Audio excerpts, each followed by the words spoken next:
Muy buenas tardes, queridos alumnos. Quiero que coloquen sus datos en el chat del Meet, por favor. En el chat del Meet coloquen sus datos, por favor.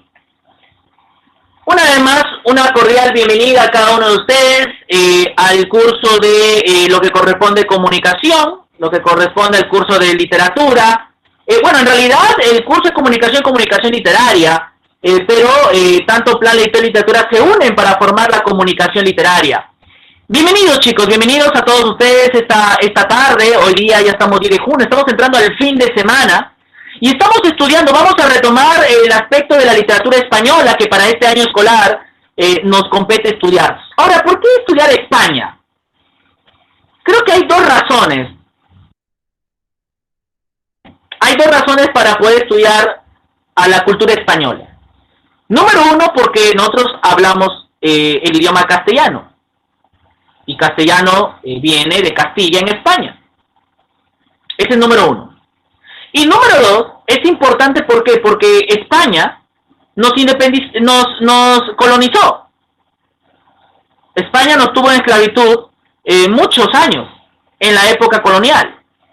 Estas son las dos razones. España influenció mucho en el aspecto cultural, político, social, económico y sobre todo artístico. Ahí están las dos razones por las cuales tenemos que estudiar literatura española. Y ojalá algún día ustedes viajen a España, ojalá que sí. Ahora con estas indecisiones del gobierno y las elecciones seguramente muchos van a migrar a España, seguramente, ¿verdad? Ojalá que ese no sea el fin, ojalá que no. Pero estamos aquí para poder estudiar literatura española. Y esa es la razón por la cual estudiamos a España. Nosotros hemos estado revisando un poco la literatura, el género épico, hemos estado analizando, por ejemplo, el Mío Cid. Semanas anteriores hemos analizado la lírica, las poesías en la época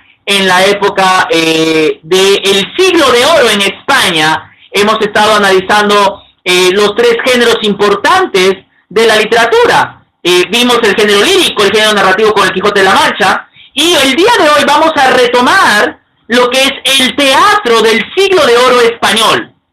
El teatro ha sido el mejor género que quizás tuvo España que desarrollar, aparte del Quijote de la Mancha, que también lo hemos visto. Recuerda que vimos la narrativa del siglo de oro con el Quijote de la Mancha, vimos las aventuras del Quijote, esta obra grande del gran Miguel de Cervantes Saavedra, vimos cómo el Quijote nos enseña los ideales que tenemos los seres humanos cuando hablamos acerca de el Quijote de la Mancha.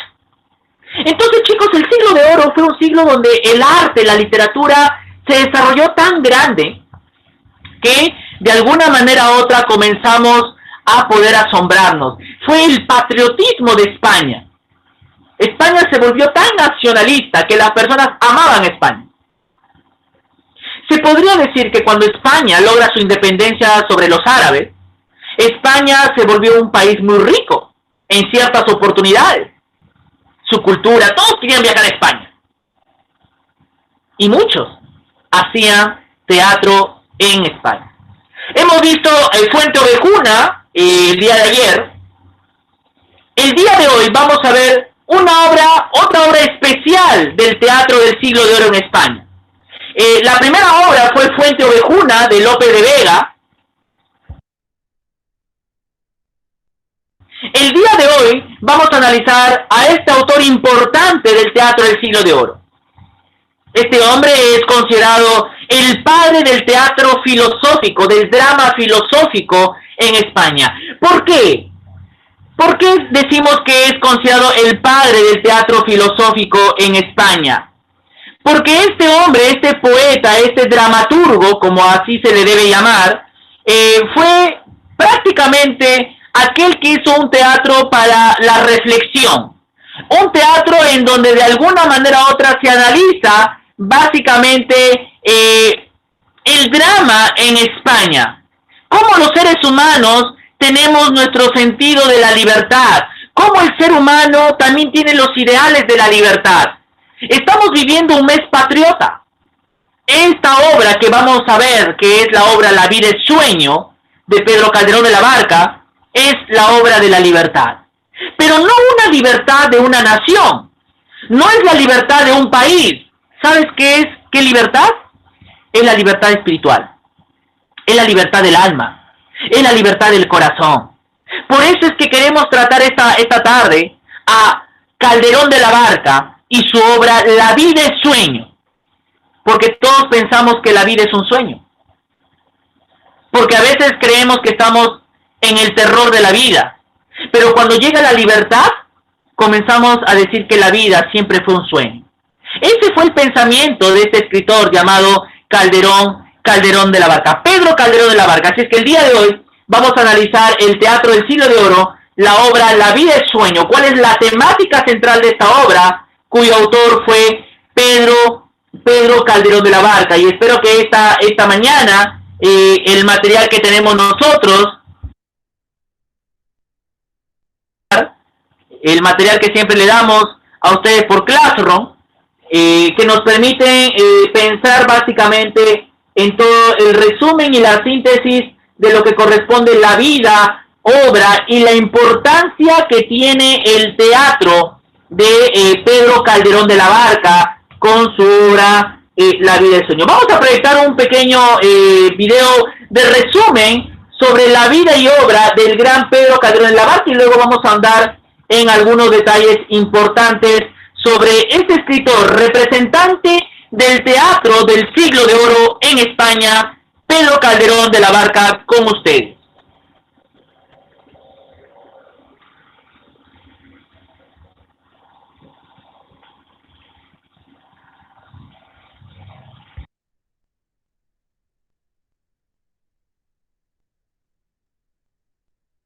Multitudes de su época, pero aclamado por las multitudes de su época, cómico y dramático, profundamente emotivo por su gran capacidad para racionalizar la esencia humana y pesimista por la propia realidad de la vida, la interior en constante diálogo con su yo, la exterior en constante diálogo con la esencia y decadencia de España. Así fue la vida de uno de los más grandes escritores teatrales de todos los tiempos. Nos referimos a don Pedro Calderón de la Barca.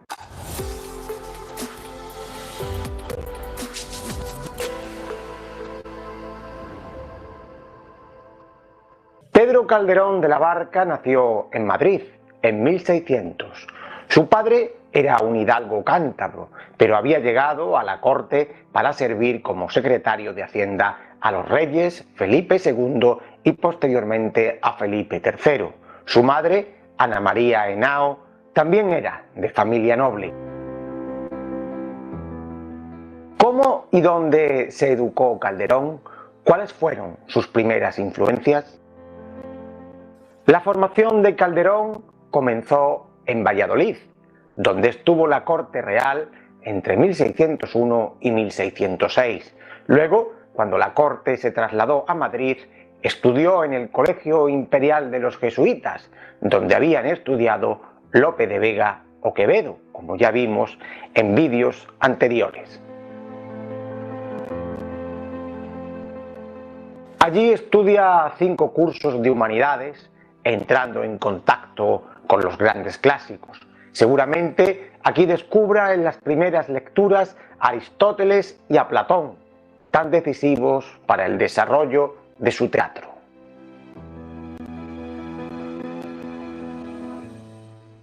Después estudiará en la Universidad de Alcalá y en la de Salamanca, donde se graduó de bachiller en Derecho Canónico y Civil en torno a 1620.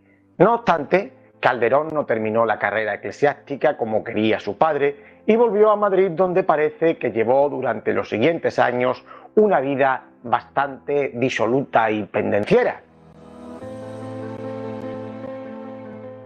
Junto con sus hermanos se vio envuelto en el asesinato de Nicolás Velasco, por el que tuvieron que pagar una alta cantidad de dinero a la familia en compensación por la muerte de este señor Velasco. A inicios de la década de 1620, Calderón había obtenido algunos éxitos en algunos certámenes literarios del momento y en 1623 había ya estrenado su primera comedia en Palacio, aquella titulada Amor, Honor y Poder. ¿Fue Calderón también un hombre de armas? Sí, como era normal y habitual en aquella época y casi obligatorio para alguien de su condición social, entre 1623 y 1625 sirvió en el ejército del condestable de Castilla, viajando por lugares como Flandes y el norte de Italia. De vuelta a España, entra al servicio del duque de Frías y se asienta en Madrid y comienza a proveer de obras dramáticas a la corte. La década de 1630 es la década de consagración de Calderón, que ha ocupado ahora el puesto de dramaturgo principal que antes tuviera Lope de Vega. Es de destacar su obra Los encantos de Circe y la peregrinación de Ulises, que representó con motivo de la inauguración de los jardines y el Palacio del Buen Retiro, en 1636, en la que sobresalió la escenografía del italiano Cosmelotti. En 1637, el rey otorga a Calderón nada más y nada menos que el hábito de Santiago, una de las condecoraciones más importantes de la época. Ese mismo año, Calderón vuelve de nuevo a la vida militar y combate heroicamente en el sitio de Fuenterrabía, en la guerra de Cataluña o el sitio de Lérida, donde fue herido. En 1642 se retira del ejército y poco después servirá como secretario al famoso duque de Alba.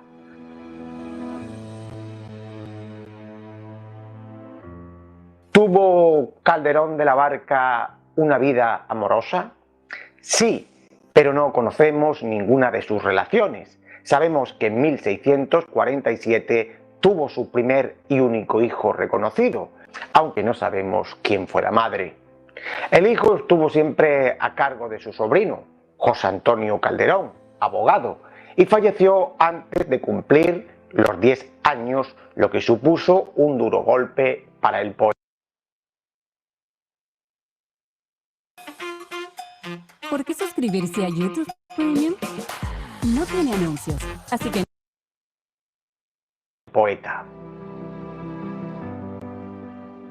Calderón de la Barca decidió en 1651 tomar los hábitos religiosos y se ordenó sacerdote, dirigiéndose en un primer momento a Toledo, donde obtuvo el cargo de capellán, tan ansiado para él por su padre en la juventud, y luego volvió de nuevo a Madrid como capellán de honor del rey.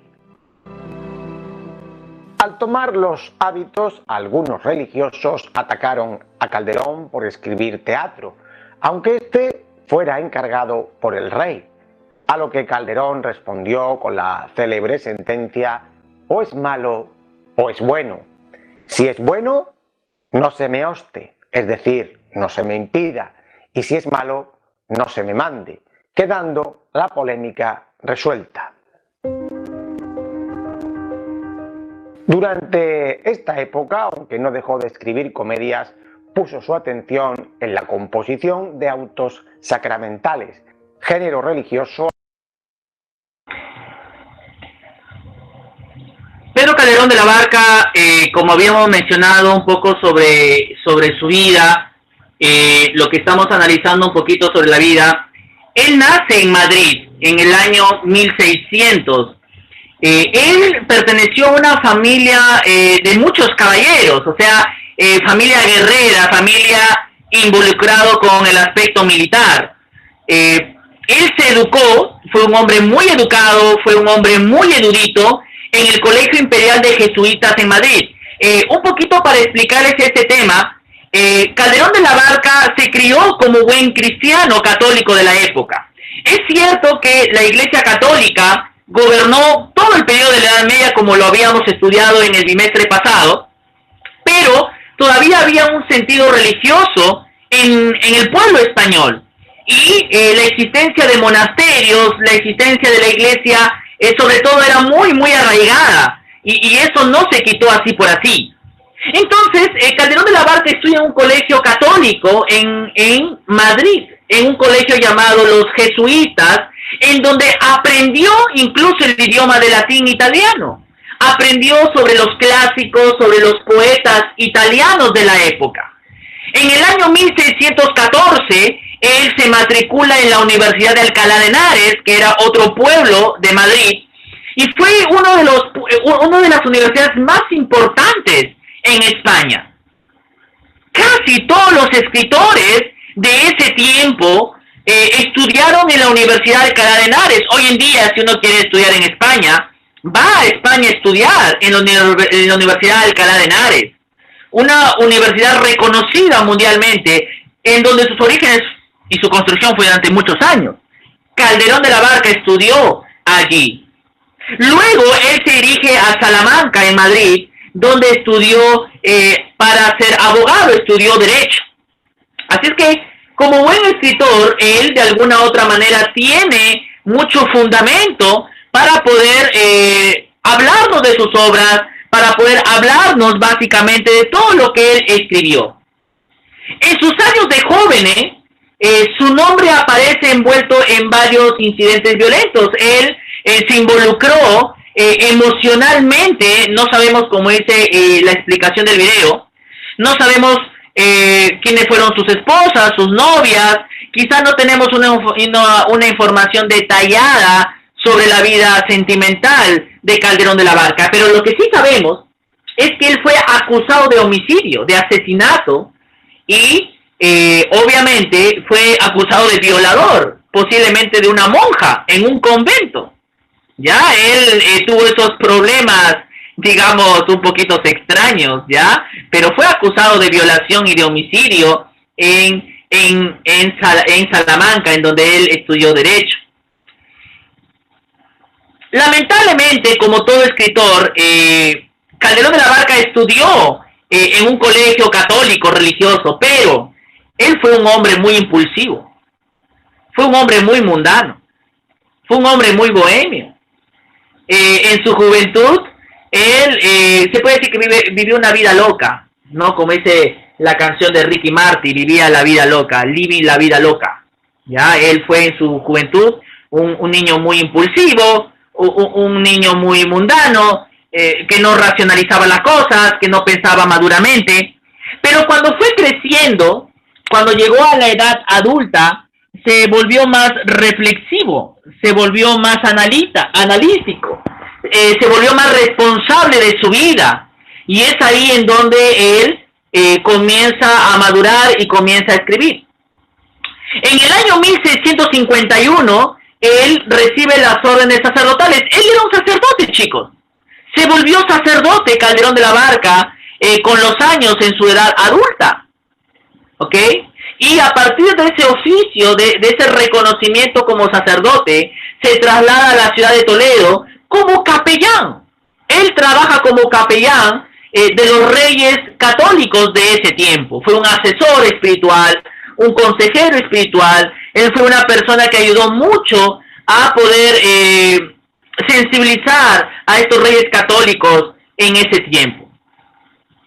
Entonces podemos ver la importancia de Calderón de la Barca en casi toda su vida. Yo sigo diciendo que cuando nosotros proyectamos los videos que tú ves y analizamos la vida de los escritores, cada vida tiene características muy particulares, pero cada vida nos enseña algo. Calderón de la Barca empezó mal su vida, pero terminó bien, siendo responsable. Quizás ustedes como jóvenes, quizás sus vidas hayan empezado mal, van creciendo mal, pero la idea es terminar bien la carrera de la vida. Como cuando uno muere al final y uno no ha logrado sus sueños. Calderón de la Barca muere el 25 de mayo de 1681. Y quizás su vida puede significar nada para algunos literatos, porque lo que no se analiza tanto no es su vida. Lo importante no es su vida. Lo importante es el teatro literario que él desarrolló. El teatro de Calderón de la Barca fue un teatro importante para la época del siglo de oro en España. Calderón de la Barca escribió obras de teatro, sobre todo escribió comedias teatrales. Escribió para que la gente pudiera reírse, para que la gente pudiera pasarla bien en los anfiteatros de la época. Pero él también escribió un género teatral llamado autos sacramentales, que es el drama litúrgico, el drama en donde los temas son de la Biblia, son escenas bíblicos. Eso se llama autos sacramentales. En el estilo de sus comedias se puede apreciar dos tendencias importantes. Él desarrolla un teatro realista, un teatro analítico, nacional, un teatro que exalte el valor de España. Y el otro tipo de teatro es el teatro más personal, en donde los valores son más de contenido ideológico. Es en ese teatro lo que vamos a analizar el día de hoy. Es ese teatro en la cual él desarrolla más, con la obra La vida es sueño. La vida es sueño es un teatro de contenido reflexivo, filosófico, ideológico, más personal, que desarrolló Calderón de la Barca. En esta segunda línea de sus obras, los personajes adquieren símbolos universales. Por ejemplo, hoy día vamos a ver el personaje llamado Segismundo, que simboliza la libertad. Hoy día vamos a hablar sobre la libertad espiritual, la libertad personal, básicamente. Entonces, chicos, de esto se trata la importancia de la vida y obra de Calderón de la Barca. Él escribió comedias de historia y leyenda española, escribió comedias de honor, de capa y espada, escribió comedias filosóficas, comedias costumbristas. Calderón de la Barca, sin lugar a dudas, fue un hombre muy importante para España, para el teatro. Por esa razón es que lo estudiamos también.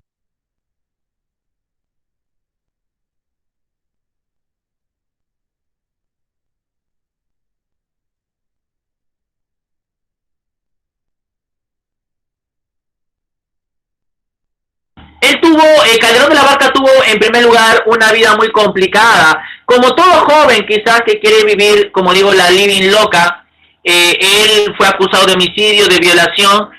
Quizás una persona así no valorar nada en la vida, una persona así quizás no valorar nada en su existencia, pero este hombre sí lo logró. Obviamente salió adelante en medio de las acusaciones y llegó a ser uno de los principales escritores dramaturgos de la época, muy importante. Vamos a continuar viendo la parte final de esta explicación de la vida y obra del señor don Pedro Calderón de la Barca.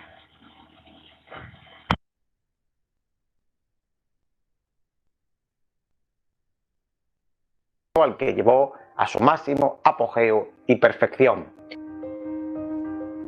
Calderón de la Barca falleció el 25 de mayo de 1681, 5 días después de haber dejado escrito en su testamento que quería ser enterrado con sencillez y que llevasen su cuerpo al descubierto, por si mereciese satisfacer en parte las públicas vanidades de mi mal gastada vida con públicos desengaños de mi muerte.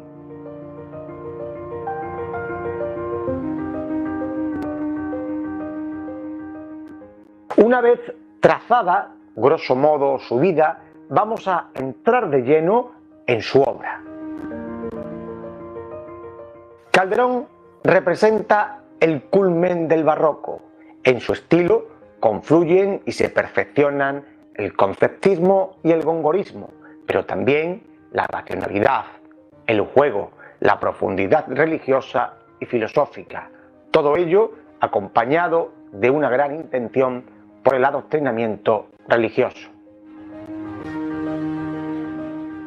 Calderón es un continuador de Lope de Vega, al que supera en muchos aspectos. Por ejemplo, depura y acota más la lírica, reduce la variedad métrica, otorga un mayor peso a la música y a la escenografía, valiéndose, por ejemplo, de los ya citados especialistas italianos. Disminuye también el número de personajes. Quiero hacer un stop ahí. Quiero que vean la imagen que ves en la pantalla. Es los teatros de la época. Vamos a estudiar en la próxima semana lo que es el neoclasicismo en España, que era la última etapa del siglo de oro en España, y vamos a estudiar los corrales de comedia, que eran teatros populares en donde los escritores, cuando comenzaron a componer sus obras teatrales, vendía sus obras, sus escritos, para que sean producidas por actores profesionales en España, y eso lo hacían en anfiteatros llamados los Corrales de Comedia. Este es un anfiteatro español, en donde de alguna manera u otra las personas comenzaban a poder dedicar casi todas las obras importantes a los reyes. Era en honor a los reyes católicos que se comenzaron a poder producir ese tipo de obras de alguna y otra manera. Las escenas. Su construcción dramática está organizada en torno a un personaje central. No obstante, los personajes de Calderón usan un lenguaje más literario, no consiguen alcanzar el realismo de Lope, pero sí una mayor profundización psicológica. Es famosa la clasificación que Ángel Balbuena hizo de Calderón y de sus dos registros. El primer registro, centrado sobre todo en sus primeros años de dramaturgia, en el que Calderón sigue los temas del teatro de Lope: el amor, la religión, el honor, la historia de España. Sus personajes representan las costumbres, pero con un cierto tono cortesano. Podemos destacar obras como El alcalde de Zalamea o El médico de su honra. En su segundo registro, quizás el más interesante e innovador, Calderón incurre por caminos desconocidos hasta ese momento y adopta un estilo poético simbolista, donde los personajes dejan de ser personajes para convertirse en símbolos y alegorías filosófico-religiosas como el poder, la libertad, el destino, la existencia o la vanidad de la vida. En este registro encontramos una gran huella del neoplatonismo, pero también de Aristóteles. Aquí podemos destacar La vida es sueño o El príncipe constante. También se engloban aquí los autos sacramentales, destinados a ser representados el día del Corpus, entre los que debemos destacar El gran teatro del mundo o La cena del rey Baltasar. En cuanto al lenguaje de sus obras, podemos decir que predomina el tono solemne y el empleo de gran parte de los recursos del barroco: hipérbaton, antítesis, paradoja, metáforas, silogismos, alegorías, abstracciones, juegos de palabras, cultismos, jugando en muchas de sus escenificaciones con la metateatralidad o la intertextualidad entre sus propias obras, de las que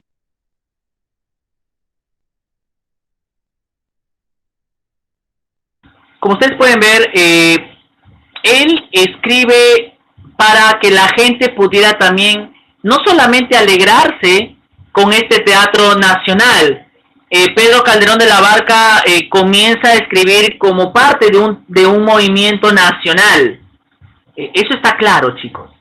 El teatro de Calderón de la Barca era un teatro en donde se describía mucho la patria, en donde se escribía mucho el aspecto importante de la vida, el aspecto muy importante que las personas también piensen sobre la libertad que esconde la vida. Y esa es la temática importante.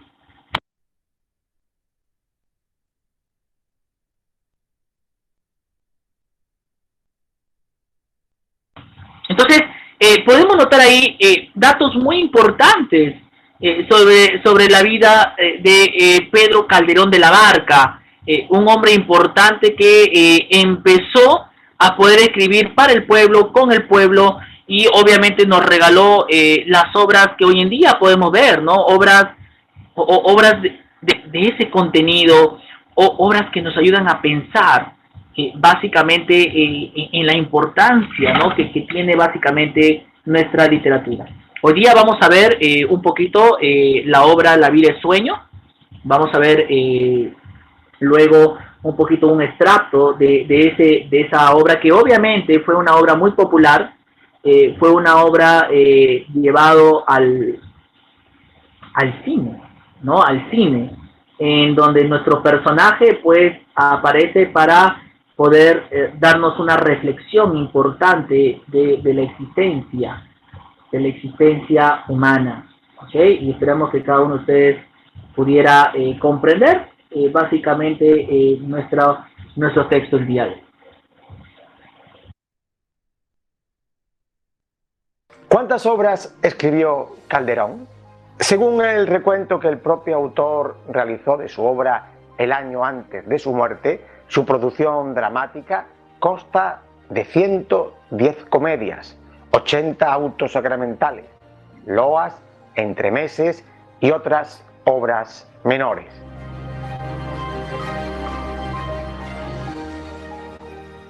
Pues hasta aquí, amigos, nuestro repaso de hoy por la obra de Calderón.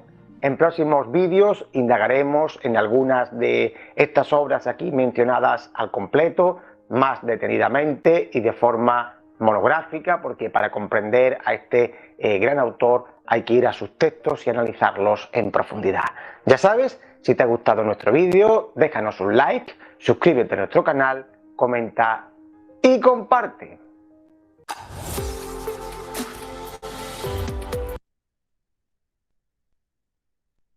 Entonces, hemos visto ahí un poquito el análisis de la vida y obra de don Pedro Calderón de la Barca. Ustedes en el material de Classroom tenemos la sesión que corresponde a los datos importantes sobre la vida y obra.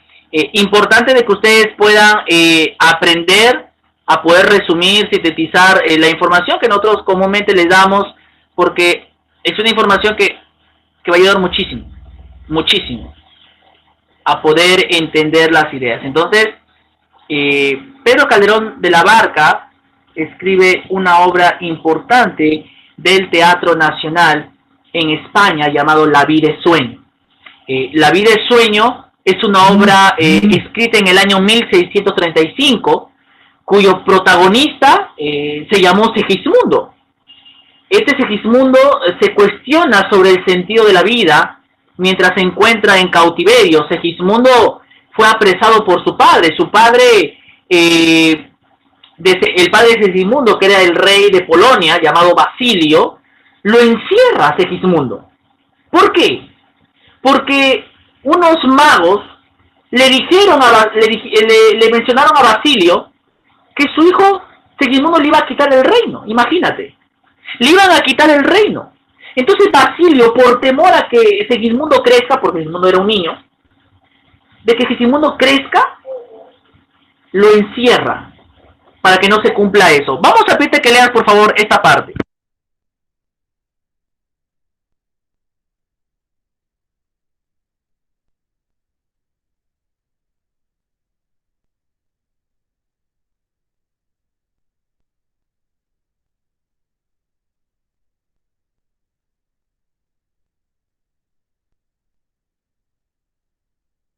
Como ustedes pueden ver en la lectura, esta obra habla incluso de un elemento, si se podría decir, injusto. Él pierde la libertad, Segismundo pierde la libertad porque su padre de alguna otra manera lo encierra en un castillo solo, ¿ok?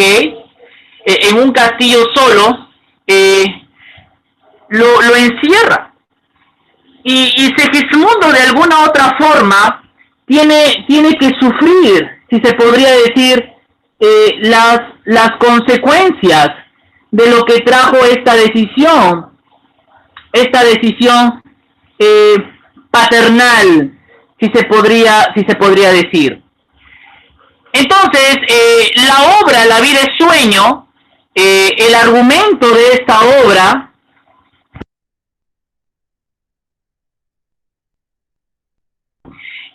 entonces gira en torno a que el rey Basilio, cuando iba a tener un hijo, oye una profecía de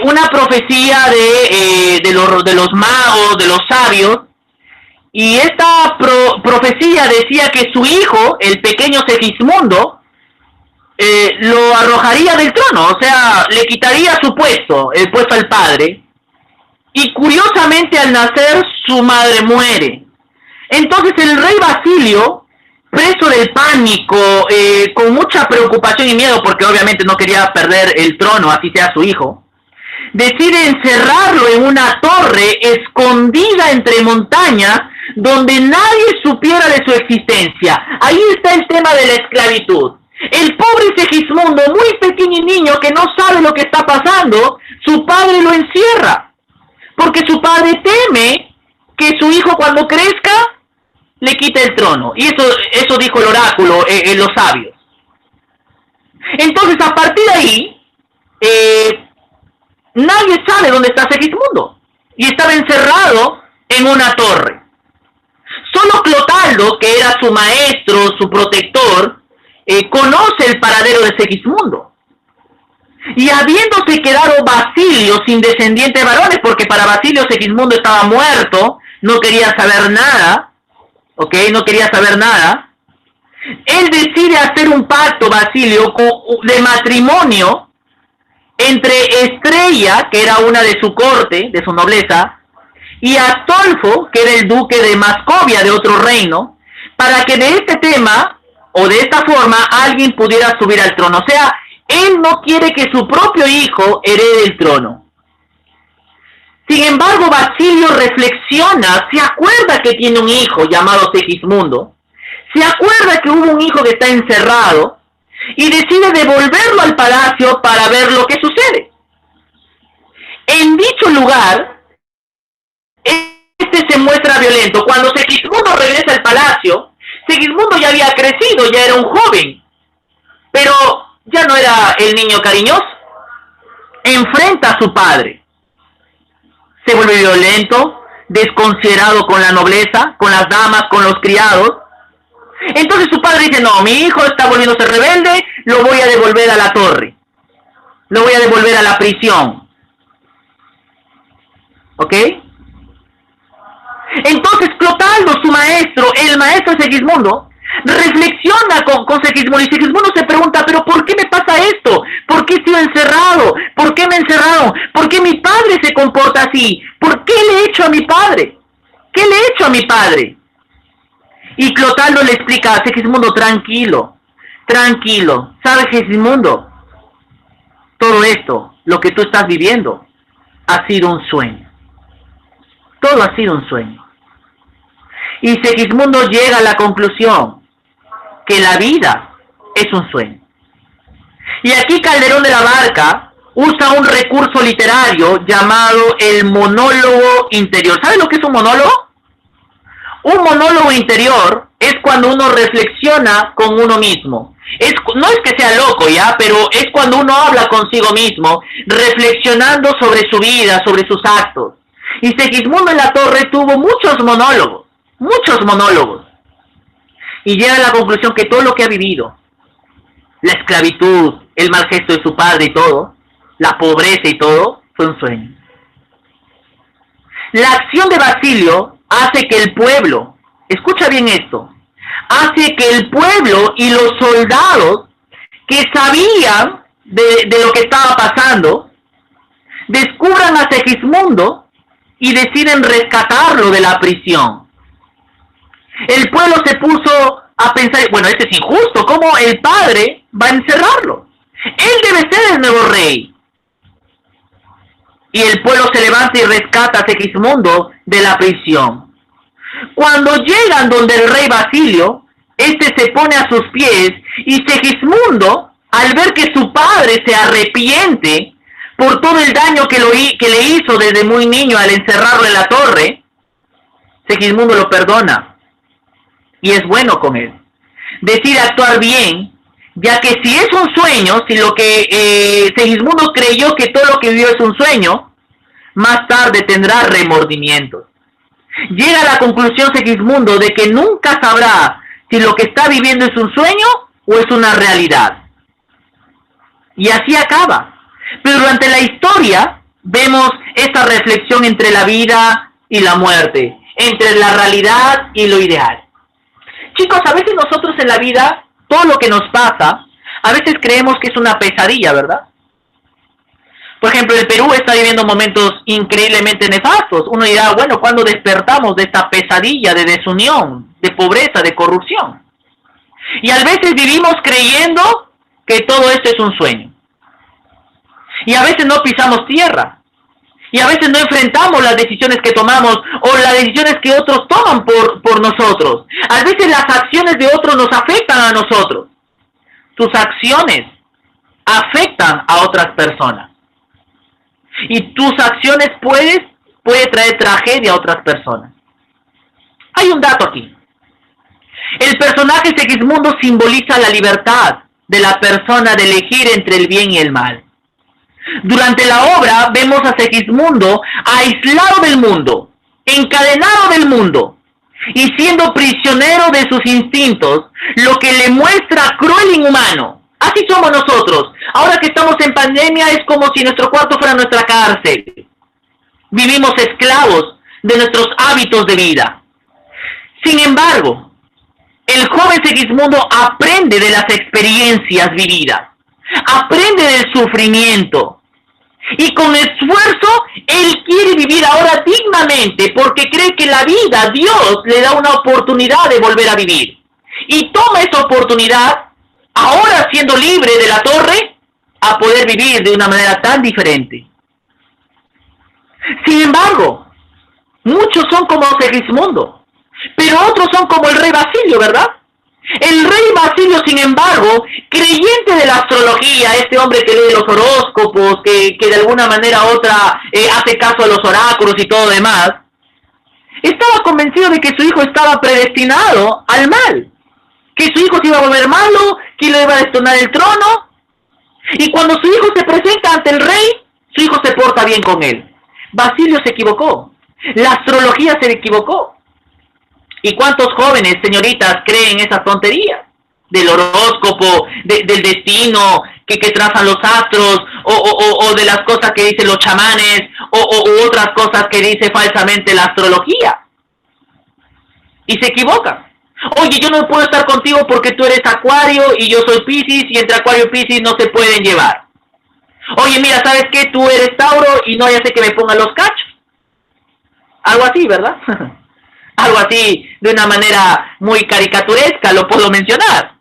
Pero ¿cuántos jóvenes se dejan llevar por la suerte? ¿Verdad? Y hay chicas y chicos que creen en eso. El rey Basilio creyó en esas bobadas. ¿Ok? Pero ¿sabes cuál es la enseñanza? Que no hay astrología que pueda gobernar nuestras vidas. El ser humano es libre de elegir su propio destino. Las acciones que el ser humano hace de alguna otra forma es básicamente libre de escoger lo que bien le parece. Y eso de alguna otra manera tenemos que entenderlo, chicos, esta mañana. Como yo digo, yo siempre en la literatura, en la zona literaria, yo siempre llevo a la reflexión. Yo siempre lo llevo a la reflexión. Y la idea es que cada vez que leamos una obra literaria, aprendamos a reflexionar del texto y sacar conclusiones para nuestras vidas. Conclusiones que nos permitan a nosotros pensar de qué me sirve lo que estoy leyendo. De qué me sirve el texto que estoy analizando en el aula virtual. ¿Por qué es importante? ¿Por qué el autor escribió un texto de esta naturaleza? Y de esta manera, nosotros estamos analizando un poquito la obra La vida es sueño de Pedro Calderón de la Barca. Tú tienes ahí en la pantalla unas actividades, un fragmento de La vida es sueño, que son las palabras de Segismundo. El autor, Pedro Calderón de la Barca, utiliza mucho el monólogo interior. El autor utiliza mucho el monólogo interior como un recurso literario.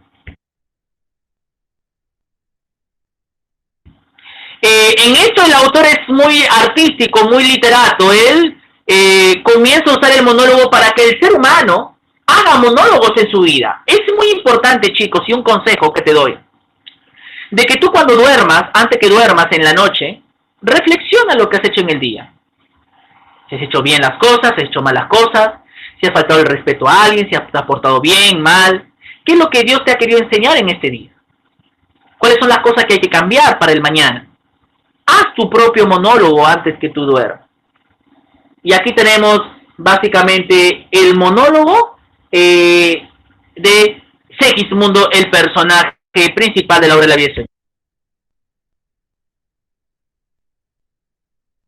Ok, chicos, entonces ustedes van a leer, es una actividad para sus casas, y luego van a desarrollar, obviamente, las preguntas de análisis, las 4 preguntas de análisis sobre la obra La vida es sueño, la obra de Calderón de la Barca. Recuerda que estamos estudiando el teatro del siglo de oro. Y al analizar este texto, vamos a responder a las actividades que tenemos aquí.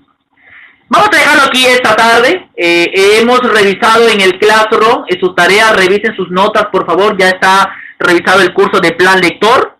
Revisen sus notas. Hay chicos que no me han enviado sus tareas. Hay muy pocos que envían sus tareas. Hay chicos que en los archivos no llegan. Por eso, lean los comentarios que les doy por interno en Classroom, por favor.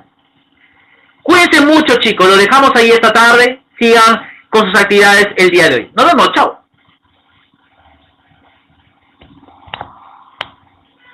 Chao, profesor.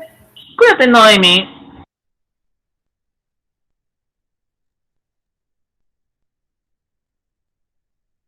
Chao, profesor, cuídese.